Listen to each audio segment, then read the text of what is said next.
Bonjour, je me présente, Monsieur Sabour, lycée qualifiant Mohamed V, Académie Layoun, Sakhir Hamra. Aujourd'hui, on va voir quelques exercices concernant le calcul intégral. Je vais commencer par la relation de Chappe. Je rappelle le théorème ou bien la proposition.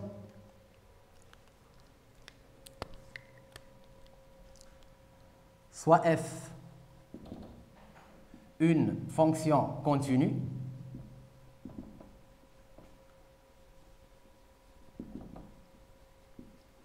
sur un intervalle i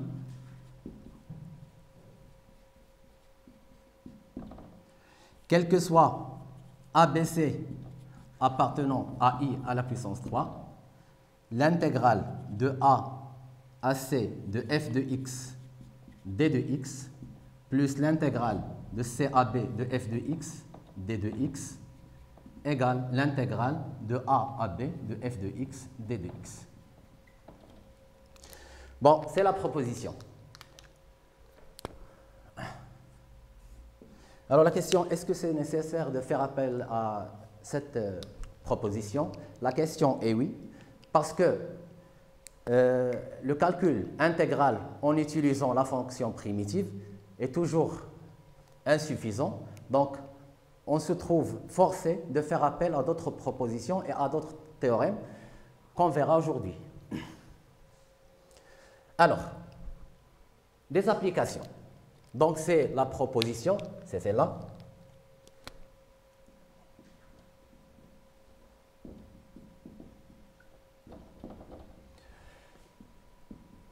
Application.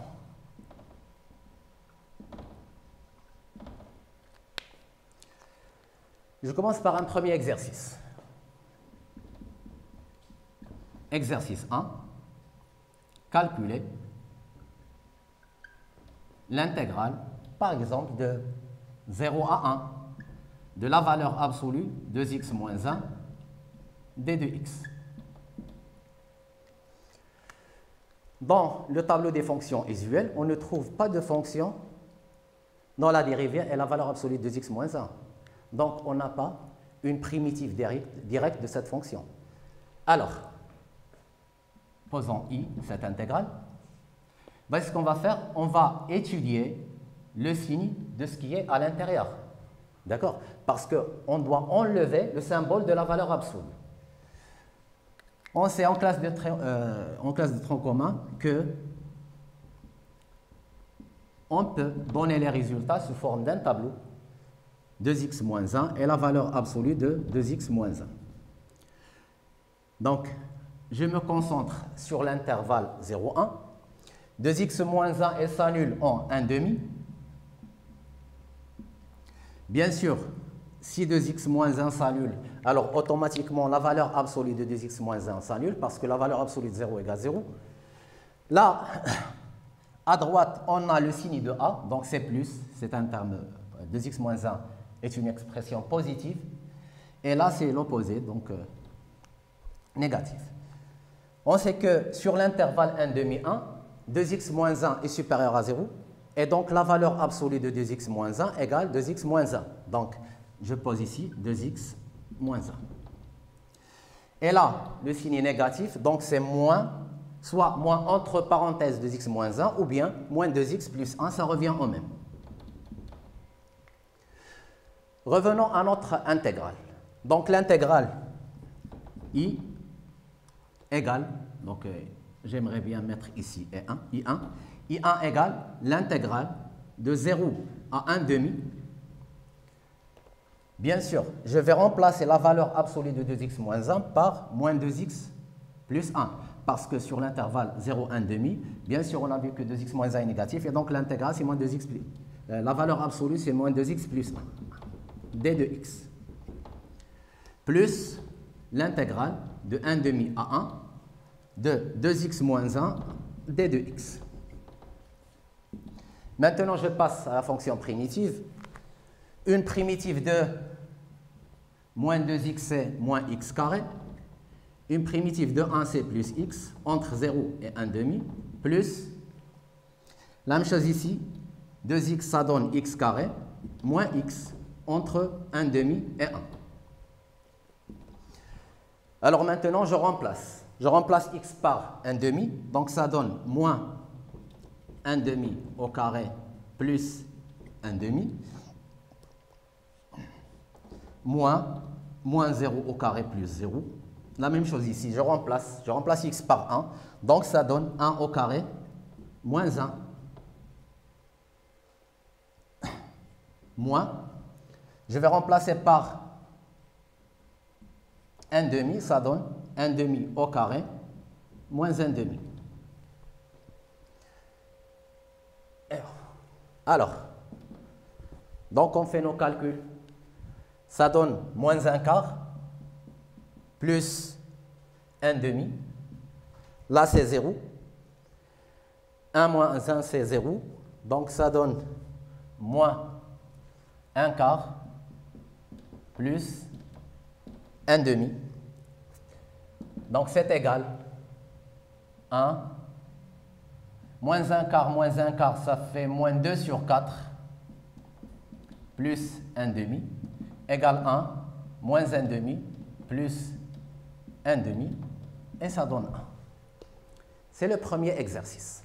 Alors, on va passer à un deuxième exemple, bien sûr, une autre situation.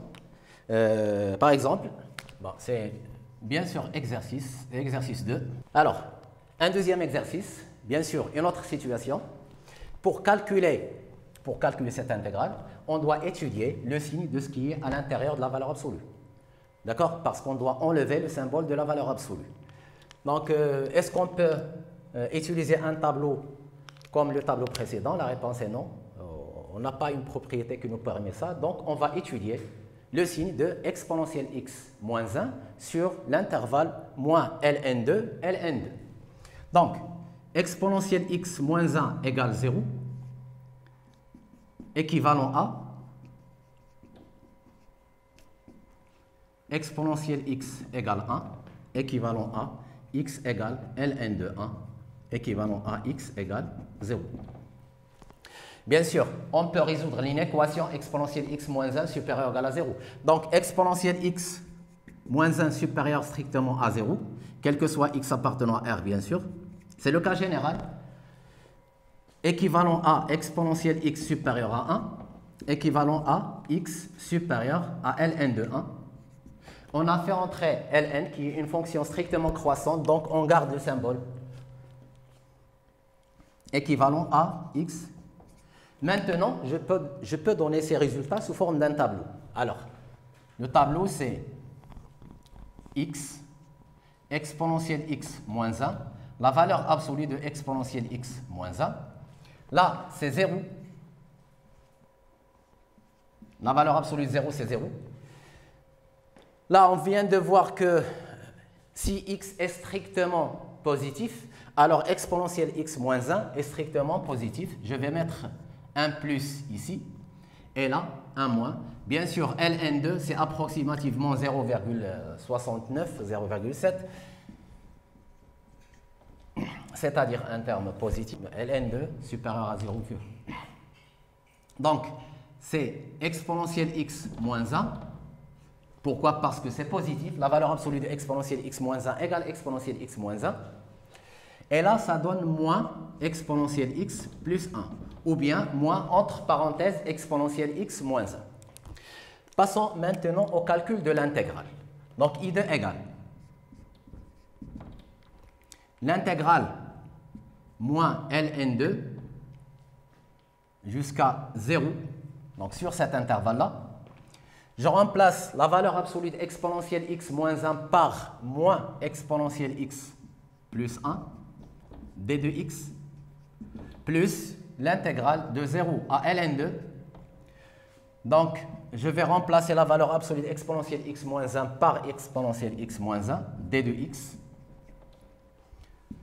On passe aux fonctions primitives. Donc, une primitive de l'exponentielle x, c'est l'exponentielle x. La fonction exponentielle, bien sûr, exponentielle x ne change pas en utilisant soit la dérivée, soit en passant aux fonctions primitives. Donc, une primitive de exponentielle x, c'est moins exponentielle x. Une primitive de 1, c'est x, entre moins ln2 et 0, plus, là, ça reste exponentielle x moins x, entre 0 et ln2, ou bien de 0 à ln2. Je vais remplacer par 0, donc ça donne moins exponentielle 0 plus 0, moins. Je vais remplacer par moins ln2, ça donne moins exponentielle moins ln2, moins ln2. D'accord? Tout ça plus, là, je vais commencer par remplacer par ln2. Donc, ça donne exponentielle ln2 moins ln2, entre parenthèses, moins. Je remplace par 0, ça donne exponentielle 0 moins 0. Égal. Exponentielle 0, c'est 1. Donc là, ça donne moins 1. Moins avec moins, ça donne plus. Exponentielle moins ln2. Moins, ça donne plus. Donc c'est plus ln2. Plus là, exponentielle ln2, c'est 2. Moins ln2, moins 1. Égal. Donc, on a moins 1, c'est moins 2. Il s'en va avec le 2 ici. Et ln2 avec moins ln2, il reste exponentielle. Moins ln2, c'est 1 sur exponentielle ln2 égale 1 demi. Maintenant, on va passer à une autre situation.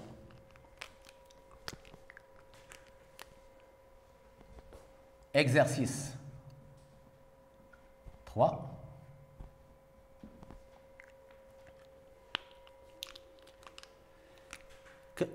Calculer, toujours on calcule des intégrales.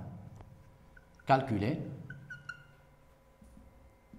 I3, l'intégrale de 0 à pi de la valeur absolue de 2 sinus x moins 1 d de x. C'est un autre genre de fonction. C'est une fonction trigonométrique. Alors, on a toujours une valeur absolue. Donc, on va essayer d'enlever, ou bien on doit enlever le symbole de la valeur absolue.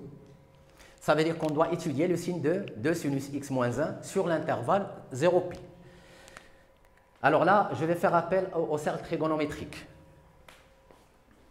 Donc, solution.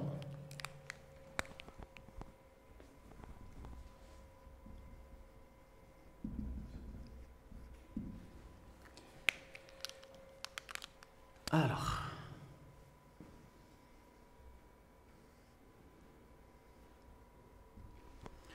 on va résoudre l'équation. Quel que soit x appartenant à l'intervalle, ou bien x appartient à l'intervalle 0pi, de sinus x moins 1 égale 0. Donc on a 2 sinus x moins 1 égale 0, équivalent à sinus x égale 1 demi. Bien sûr, x appartient à l'intervalle 0pi. Donc équivalent à, sur l'intervalle 0pi, sinus égale 1 demi. Donc 0, il y a pi, il y a ici, là c'est 0, là c'est 1, donc 1 demi c'est là.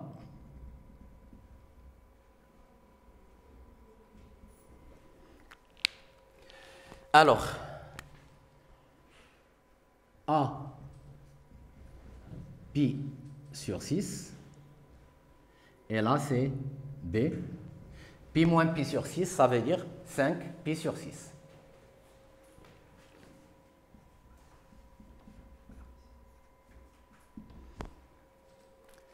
Donc, équivalent à x égale pi sur 6. Attention, là, on ne résout pas l'équation dans R, on résout dans l'intervalle 0pi. Donc, où x égale 5 pi sur 6.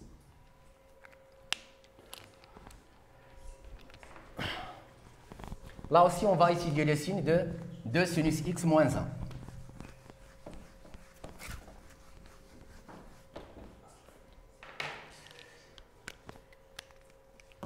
Donc, je dresse un petit tableau.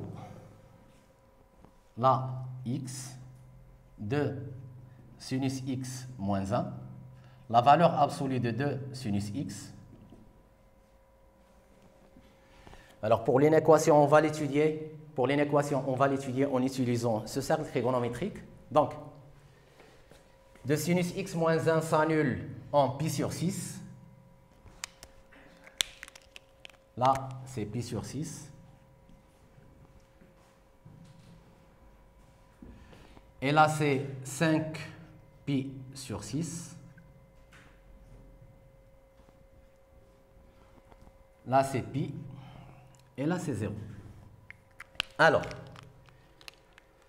si x appartient à l'intervalle 0 pi sur 6, donc x appartient à l'intervalle 0 pi sur 6, implique, je vais revenir sur le cercle trigonométrique, 0 pi sur 6, qu'est-ce que je peux dire de sinus? Le sinus, elle est inférieure à 1,5. Donc, implique que sinus x est inférieur ou égal à 1,5. On va multiplier par 2, c'est un terme positif, donc on garde le même ordre, inférieur ou égal à 1. On va faire passer 1 de l'autre côté, ou bien on retranche 1, 2 sinus x moins 1, inférieur ou égal à 0. Donc ici, 2 sinus x moins 1, c'est un terme négatif. Alors, si x appartient à l'intervalle pi sur 6, 5 pi sur 6. Ça veut dire forcément que sinus x, elle est supérieure à 1,5. Ici, sur cette partie-là, le sinus est compris entre 1,5 et 1. Donc, elle est supérieure ou égale à 1,5.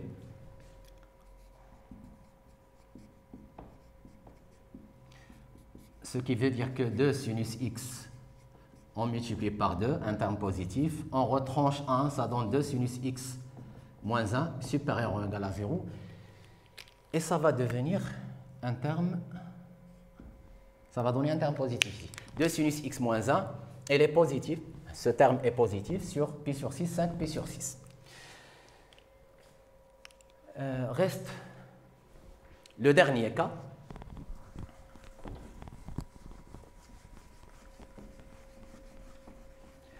Donc là,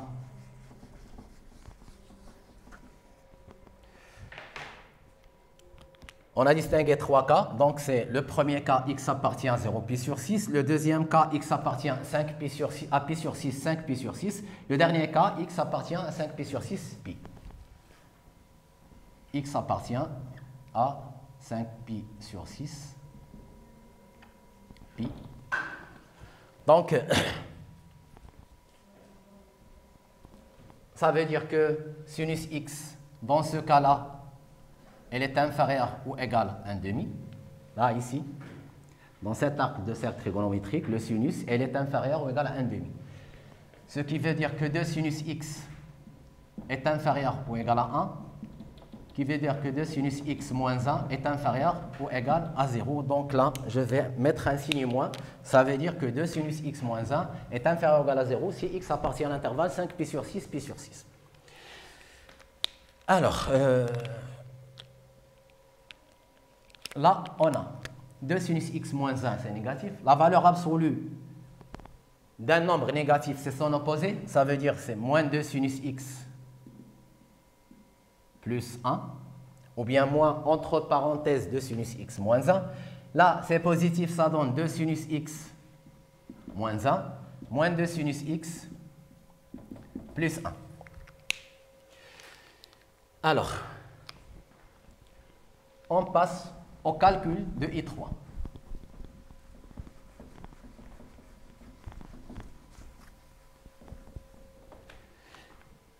Alors, dans cet exercice, on va utiliser la relation de Charles deux fois. I3 égale l'intégrale de 0 à pi sur 6. Donc, je vais remplacer la valeur absolue de 2 sinus x moins 1 par moins 2 sinus x plus 1. Voilà. d de x plus l'intégrale pi sur 6 à 5 pi sur 6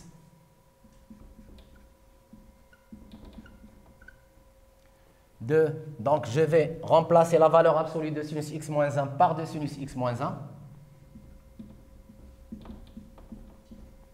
d de x, bon, plus reste l'intégrale de 5 pi sur 6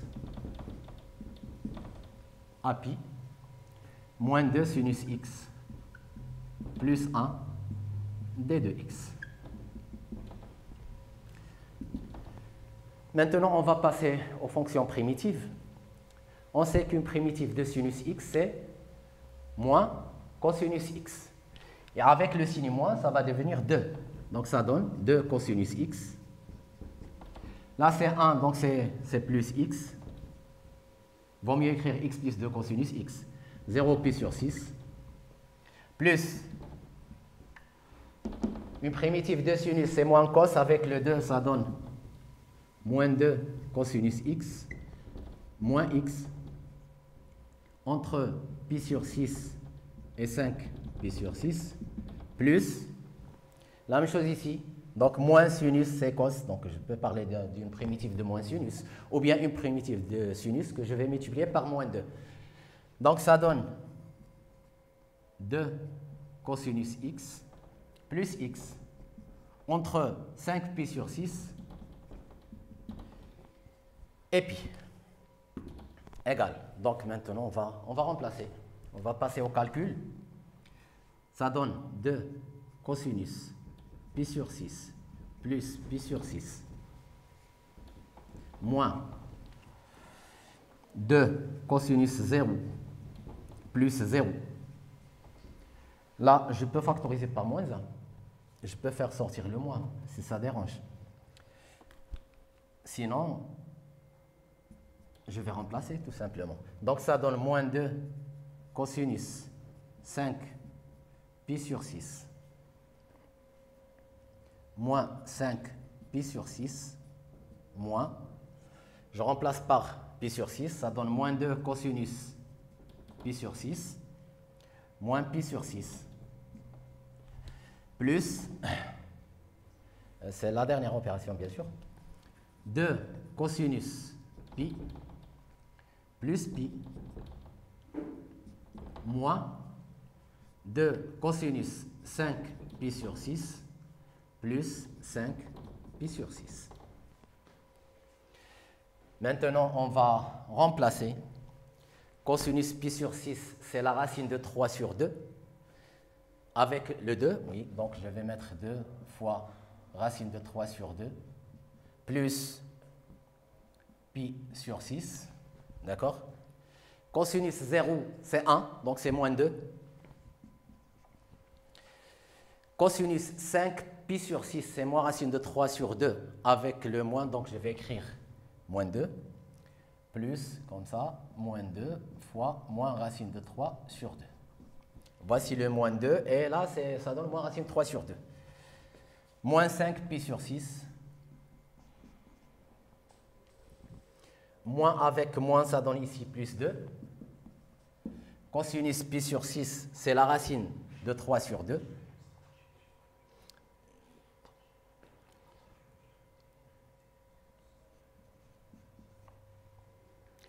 Donc, c'est moins avec moins, ça donne plus.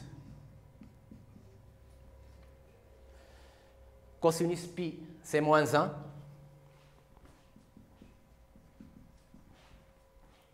Plus pi. Moins 2 fois moins racine de 3 sur 2.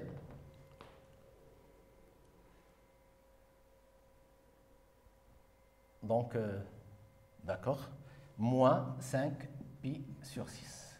Ben, on va essayer de faire ces calculs. On essaye de trouver des simplifications si c'est possible.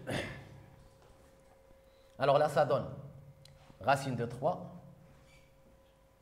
plus pi sur 6 moins 2 plus racine de 3 moins 5 pi sur 6 plus racine de 3 plus pi sur 6 moins 2 plus pi plus racine de 3 moins 5 pi sur 6 égale racine de 3 plus racine de 3 plus racine de 3 plus racine de 3, ça donne 4 racine de 3. Bon, pi sur 6 plus pi sur 6, ça donne 2 pi sur 6. Moins 5 pi sur 6 moins 5 pi sur 6, ça donne moins 10 pi sur 6. Et donc, ça donne moins 8 pi sur 6. Plus pi, bien sûr, égale 4 racine de 3. Moins 4 pi sur 3 plus pi. Là, je vais rendre en même dénominateur. Bien sûr, il reste moins 2, c'est moins 4.